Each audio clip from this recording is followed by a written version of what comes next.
Hey, hi everyone. This is Samiran from the Three Techies Banter team. I have Sheetal and Nilesh with me.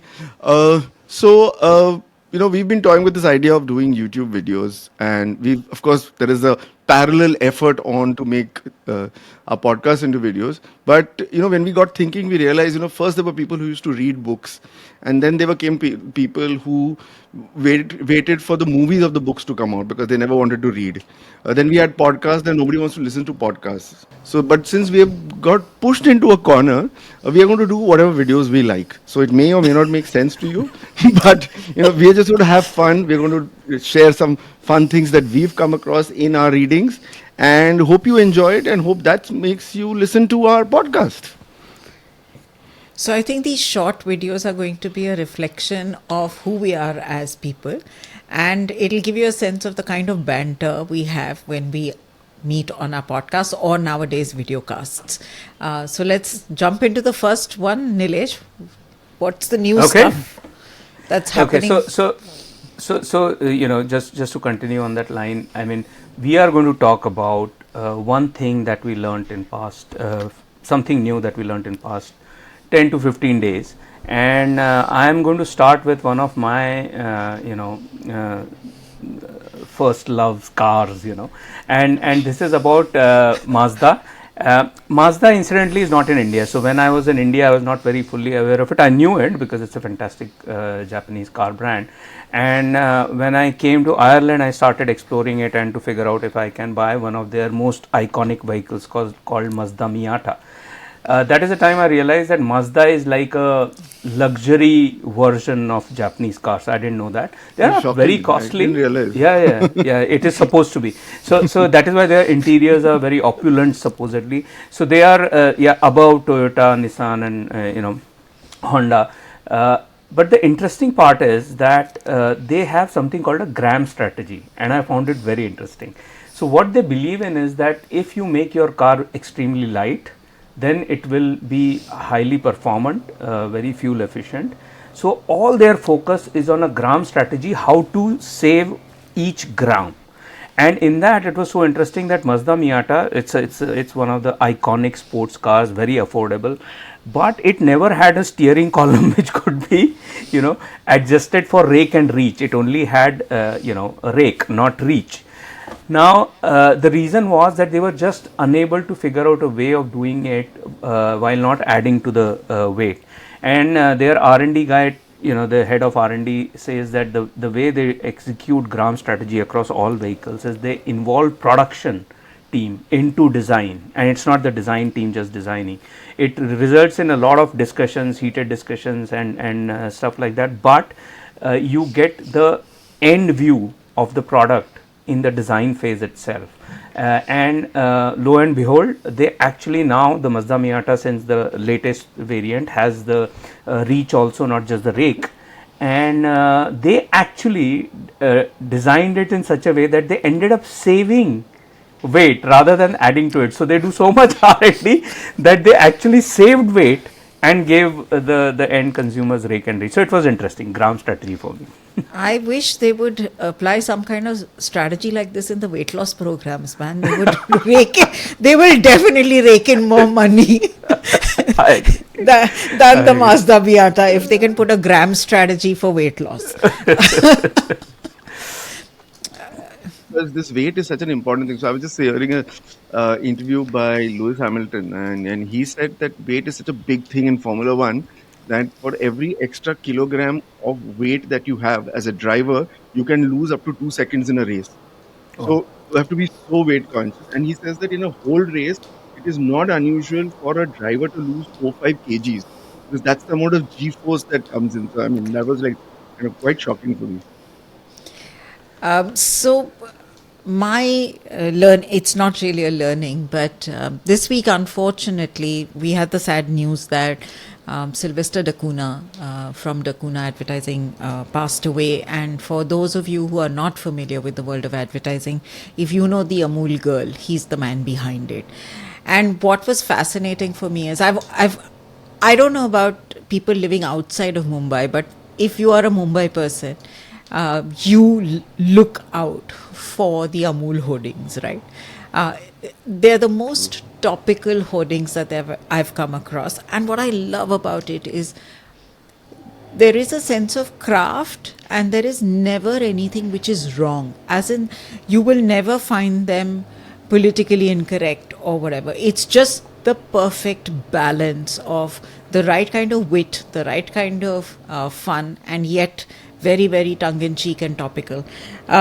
One of my favorite brands as far as advertising is concerned. And then I don't even know whether people in tech realize this, but Amul has done some phenomenal hoardings when it comes to the world of technology, right?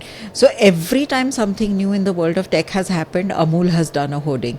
So they've done a couple of hoardings on Musk, they've done a couple of hoardings on Bezos and things like that. So it's very, very fascinating. I love the brand, I love their work, and I'm going to try and read one or two out for you guys. um, just give me a second. And so this was on Bezos and things like that, and it just says Amazoned. Okay. So when Sundar Pichai happened and joined Google, it says Pichai or India ki Google bandi. I thought that was brilliant, right? Yeah, you can't. I mean, how crazy is that?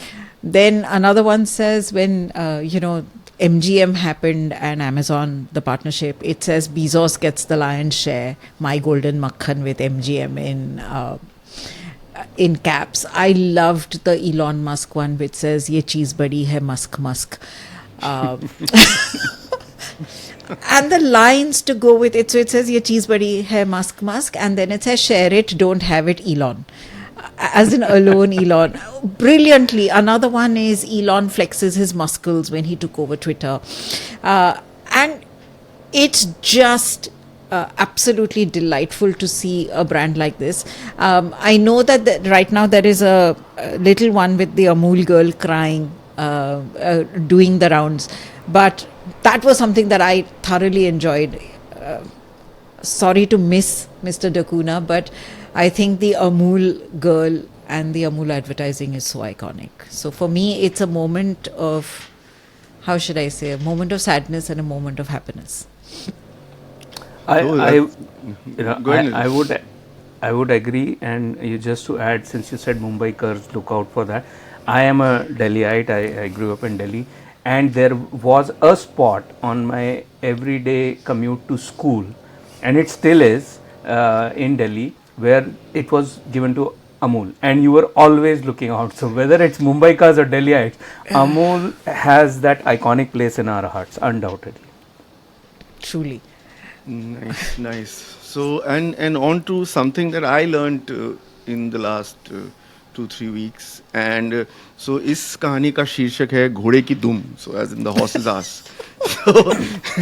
So, so if you have chosen, if you wonder, the U.S.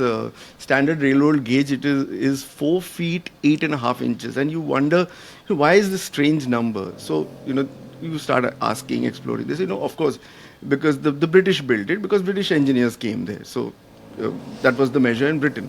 So then you go back again. So why did the British do that? Because the British tramways were built that way at the same uh, width. And why the tramways were done? Because they were built on the same uh, ruts on the road which old wagons used to run. Okay, and just bear with me till I kind of come to this end of this. So the reason for the ruts being there is because those were the ruts on which ancient Roman chariots ran. Imperial Rome chariots ran on those ruts.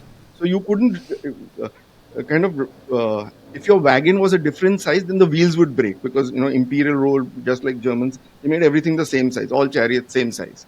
So that's the reason. And if you think that bureaucracy was dead in the good old days, I mean, it wasn't. Everything that was done was passed down. And so now then you wonder, then who the hell kind of came up with this? And and really, the reason for the why was the width of the chariot the way it was? It was actually because that was the width of two Roman war horse asses. So the rear end of two war horses was the width exactly of the chariot tire. So that is about the horse.